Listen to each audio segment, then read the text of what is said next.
Suppose that you want to implement a computer program to solve a certain problem. One thing that you have to do is to translate your ideas into a computer language, like Python. Most of your exercises to date have focused largely on doing that. But another thing that you have to do is to figure out the ideas themselves that solve the problem of interest, expressed in terms of the primitives available to you. The most fundamental technique for doing so is to first solve a concrete example by hand. This video works through an example in order to illustrate that technique. Suppose that you want to solve the following problem. It's to draw a diamond. What comes in is a line and a rose window. The function you're to write is to draw the diamond based on that first line that comes in. It's given that the first line has positive slope, and you want that line to be one of the two upper parts of the diamond. First, we ask ourselves, what are the building blocks from which we will build a solution to this problem? Well, we have Rose Graphics as our graphics library, and Rose Graphics has ways to make and draw lines. So the building blocks are the 4 lines. The key is to figure out the endpoints of each. After that, it is just a question of translating our ideas to Python using Rose Graphics. The function is given an RG line whose slope is positive. In this first solve a concrete example by hand technique, what we do is come up with a concrete example with simple numbers and then solve that problem by hand, noticing what we have done so we can generalize the concrete calculations in our by hand solution to formulas in the program. So we need a line that has positive slope. Let's use one whose endpoints are 50, 200 and 150, 30. Note that I have chosen numbers that are simple, multiples of 10, not too big, and that avoid symmetry. They are all different from each other, and the angle of the line is not 45 degrees. That way, my by hand calculation is more likely to lead to the right general formula. A second key idea is to give names to the relevant objects, even as I solve the problem by hand. That makes it easier both in our by hand work and in translating the solution into Python. I will choose left and top as the names of the leftmost and topmost points of the given line. These are 50, 200 and 150, 30 respectively. Now I will draw the shape, since that is easy in this problem, and then start our calculations. Let's figure out the right point. Pause the video and see if you can figure out the coordinates, the actual numbers, for the right point of the diamond, given the coordinates that we've got for our left and top point. After you've figured that out, start the video again. I see that its y-coordinate is the same as the y-coordinate of the left point, namely 200. Its x-coordinate is 50, plus the distance in the x direction from the left point to the top point, which is 150 minus 50, plus that distance again.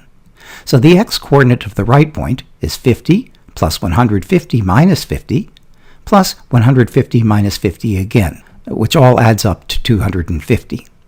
As a sanity check, I look to see if it looks about right in my rough drawing. Yep. Now I need the bottom point. Again, pause the video, figure it out yourself what the coordinates of that bottom point are, given the numbers that we've got already for the 3 other points. So just figure out the x and the y numbers for that bottom point. After you've done so, then start the video again. I see that its x-coordinate is the same as the x-coordinate of the top point, namely 150. Its y-coordinate is 30 plus the distance in the y direction from the top point to the left point, which is 200 minus 30, plus that distance again. So the y-coordinate of the bottom point is 30 plus 200 minus 30 plus 200 minus 30 again, which is 30 plus 170 plus 170, which is 370. As a sanity check, I look to see if it looks about right in my rough diagram. Yep. This concludes the first solve a concrete example by hand technique as applied to this problem. Other problems may require more difficult calculations than this one did, but the technique will be the same. First, choose a concrete example for the relevant arguments to the function. Choose numbers that make the calculation easy. Avoid symmetry in anything that may lead to a special case. Second, solve the problem by hand using those numbers step by step. As you do so, give names to the relevant items and keep track of how you calculated each item, or at least be able to figure out afterwards how you calculated it. It is frequently the case that you can compute the relevant numbers, but have to think a bit before you can express how you came up with those numbers. That's okay, but you must figure out how you came up with the numbers before you turn to writing the code. Once you first solve a concrete example by hand, the code is often easy to write directly from your by hand calculations. I will demonstrate it here quickly, and I will make a small mistake on purpose as I do so. In the by hand calculation, I had left, top, right, and bottom points. I will do the same in the program. First, I draw the given line and test. Okay, good. I will continue to test as frequently as reasonable throughout my implementation. The by hand solution started with the left and top points being the endpoints of the line at 50, 200 and 150, 30. So I write left equal line dot. Now I use the dot trick here to figure out what is one of the endpoints. Looks like it's the instance variable name start. And then top equal line dot, again using the dot trick, looks like it's end is the name of the other instance variable. So top equal line dot end. Note how I used the parameter line instead of the numbers in writing the code. Doing so is easy because I know that the numbers 50, 200 and 150, 30 are the endpoints of the line. I used the dot trick to remind myself the names of the instance variables of the line. By the way, I have already made my small error. Did you notice it? I'll come back at the end and fix it. In my by hand calculation, I then calculated the x and y coordinates of the right point. Its y coordinate is the same as the y coordinate of the left point, namely 200. For its x coordinate, I needed the distance in the x direction from the left point to the top point, which was 150 minus 50. So I write in the code a calculation for the width. Width equals top.x minus left.x. In my by hand calculation, the x coordinate of the right point was 50 plus 150 minus 50 plus 150 minus 50 again, which is 250. So I write that formula in my code, but using variables instead of numbers. Right equal an RG point at the left x plus the width again as the x coordinate and left.y as the y coordinate. Note that using good variable names made it very easy for me to go from the concrete calculation to the abstract formula. I can now construct and draw one of the new lines in test, so I do so. The top right line is an RG line from the top point to the right, and the top right line, I attach it to the window. Here I am running. Good, looks good. Finally, I compute the bottom point guided by my by hand calculation. There, its x-coordinate was the same as the x-coordinate of the top point, namely 150. Its y-coordinate was 30 plus the distance in the y direction from the top point to the left point, which is 200 minus 30, plus that distance again. I see that I need that difference, so I introduce a variable for it, height, which is equal to the left's dot y minus the top's y.